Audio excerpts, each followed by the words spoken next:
આ ગગન મંડળમાં ચડીને ગોત આટલા માટે કીધું આ સાંજલા હું કામ કરે લ્યો આમ કરે ન હાલે આ સાંજલા આ કરવાનું ચાલુ કર્યું તો કંઈક તો નક્કી કર્યું છે ને ગાલે કરે તો હાલે નો હાલે સાંજલા લાગે શરીરમાં ગમી નો હાલે આ યાદ બાપુ ખજાવ તમે જુઓ મંદિરમાં તમે જાઓ ને રામાવીર હોય શિવ હોય જે હોય મંદિરમાં તમે જાઓ ને બે હાથ જોડો ને બે હાથ જોડી અને પગે લાગો ને તમારી આંખું બંધ થઈ જાય અને એ સામે બેઠો છે ને એ તમને એમ કે અંદર જો અંદર મારા સામું શું જોવાનો તે મને બેર્યો હું તને શું દેવાનો હતો આંખ તમારી બંધ થઈ જાય તમને અંદર જોવાનું કે છે તારી અંદર જો તારી અંદર છે ને એ જ હું શું ને દર્શન કરવા કે ગયા હતા તો દર્શન ઉઘાડી આંખે થાય કે બંધ આંખે થાય બંધ આંખે દર્શન થાય તો આંખું બંધ ચમ થઈ જાય એની જ મજા છે એટલે સવારે આમ કે છે આ જોત છે ને જોત ચાલુ છે ત્યાં સુધીની મજા છે બાકી બાપુ કોઈ નહીં કે આને રહેવા દે બધા કાઢી મૂકવાના છે અને દુનિયા બહાર જ રખડે અહીંથી કંઈક લઈ લું અહીંથી કંઈક લઈ લું અહીંથી કંઈક લઈ લું માલપા કોઈ જ હોય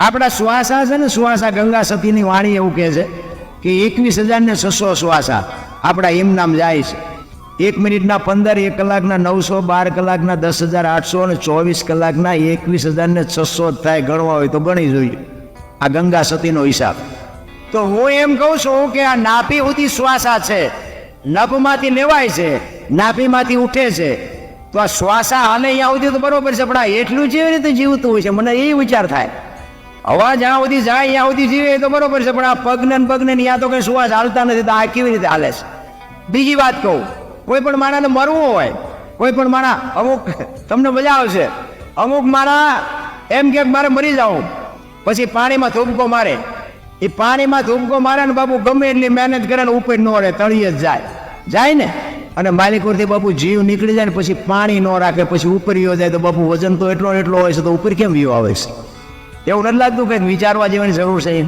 આપણી 3 મણની 3.5 મણની કાયા હોય તો 3.5 મણ કાયા એમના વજન એમ જ હોય જીવ નીકળી જાય કે એમાં વજન વયો ન જાય પણ પાણી નથી રાખતું પાણી હોત કાઢી નાખે જીવ હોય ત્યાં સુધી બાપુ પાણી ઉપર ન રહેવા દે તળિયે ખેંચી જાય આ બધું અટપટું છે એક વાણી એમ કે છે પેલા મેં જન્મા પછી જન્મા બડા ભાઈ ધામધૂમથી મારા બાપા જન્મ્યા પછી જન્મી મારી માં હોય આવું વાહનો ભાંગી નાખે કહો પણ છે હાશું એટલે હું આમાં અમુક વાતો આવી મૂકીને વિયો જાઉં ને પછી ઘણા એના ફોન આવે એમાં જેટલાય તો મને ગુરુ બનાવવા મતે મેં હજી ઓળખો ચેલો નથી થયો ગુરુ શું બનાવ ના મારી આનંદ હોય મારી મોજ હોય મારે જો હું તમને ઘરનો ડાયરો વાત કરું પહેલી વાર આવ્યો છું પણ આમ બધો ડાયરો એમ લાગે ભાવે છે દોણામ જાય એવું દેખાય છે એ તો મને નક્કી થઈ ગયું પણ ભગવાનની દયા છે મારે ઘરે જમીન જાગીર વાડિયું બધું ભગવાનની દયા છે ગાયું ભેંસું બધું છે એટલે પૈસા આટલું આ પ્રોગ્રામ નથી કરતો પહેલી વાત આ એક મને સાંભળે છે ને એ જ મારી મોટી કમાણી છે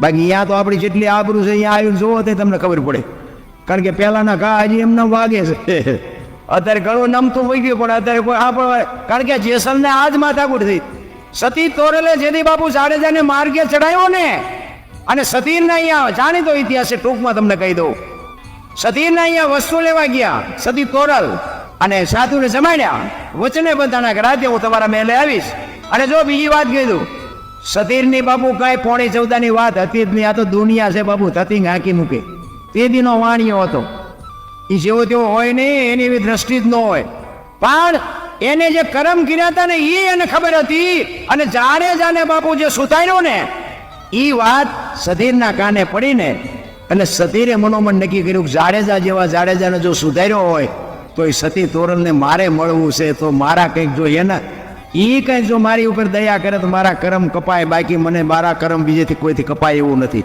સતીરનો બાબુ આ જ હિસાબ હતો અને એ તો ન્યાય જાય એવું હતું પણ વાણીની જાય બાબુ હોશિયાર હોય એ કે આ દરબારોને કઈ પરવા નહીં આ જેસલ ભગત થઈ ગયો ચારે તલવાર ઉપાડે કઈ નક્કી નહીં ત્યાં નથી જવું અને આ કુદરતને કરવું ને સતી તોરલની આ વસ્તુ લેવા આવવાનો મેળ પડી અને અહીંયા સતીરને તોરલનો બાપુ ભેટો થયો અને કીધું કે મારા મેલે આવજો સતી તોરલે બાપુ રૂવાડા ઉભા થઈ ગયા પણ કીધું કાંઈ વાંધો નહીં સાધુને જમાડવા માટે તો સીધું આય એ સાધુને જમાડ્યા સીધો આપ્યો અને સાધુને જમાડી દીધા સાધુ નીકળી ગયા જેસલ આવ્યા હાંજ પડી અને સતી તોરલ તૈયાર થઈને નીકળ્યા ને જેસલ કહે છે ક્યાં જાઉં આખી માંડીને વાત કરી સતીર વસ્તુ નહોતો આપતો હું વચને બંધાણીશું મારે જવું પડશે અરે તે દી કચ્છનો કાળો નાગ બાપુ બરફની પાઇટ ઓગળી મીડો રોવાઓ તોરલ તોરલ તે મારા કાંડા કાપી નાખ્યા, મને એક વખત જો તલવાર ઉપાડવાની રજા આપ ને, આખા અંજારમાં વાણિયાનું બી નો રહેવા દો. હજી હું ચાટકા ફૂલી નથી ગયો.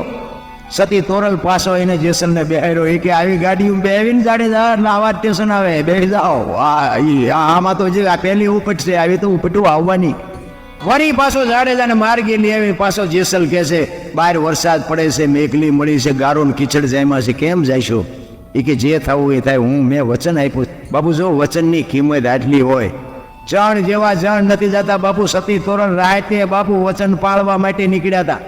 હું તો આ દીકરીઓને કહું તમારો સિદ્ધાંત હોવો જોઈએ બાપુ. તારો તો તમે આજે બાળીને ભસ્મ કરી દો, તાકાત છે તમારામાં પડાવે. તમે દી ઉઠાડ્યો, તમારે કોને કેવું? આ દીકરીઓમાં શક્તિ વહી ગઈ એવું કોઈ દી વ્યામી ન રાખતા.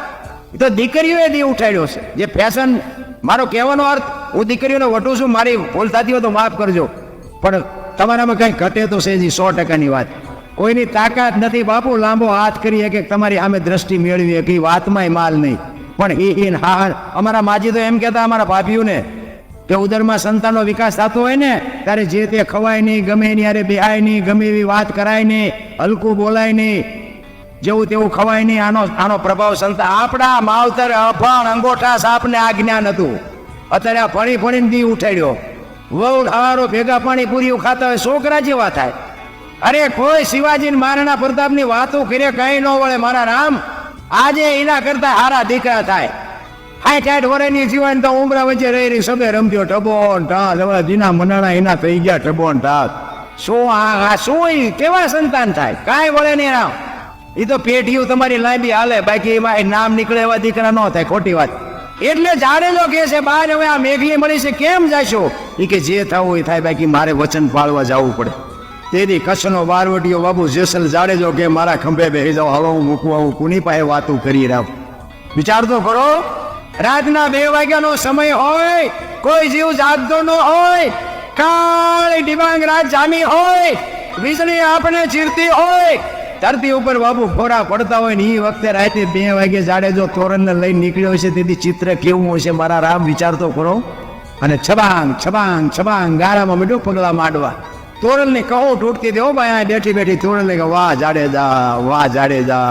ગુરુ અને શિષ્યના નાતાની હજી આપણને ખબર જ નથી. એ સતીરની હવેલી આવી અને ત્યાં ઉતાર્યા. અને જેસલ કહે છે હવે તમારે આવવું હોય ત્યારે આવજો, હું જાઉં છું, મને જોશે ને તો પાછું બીશે સતી.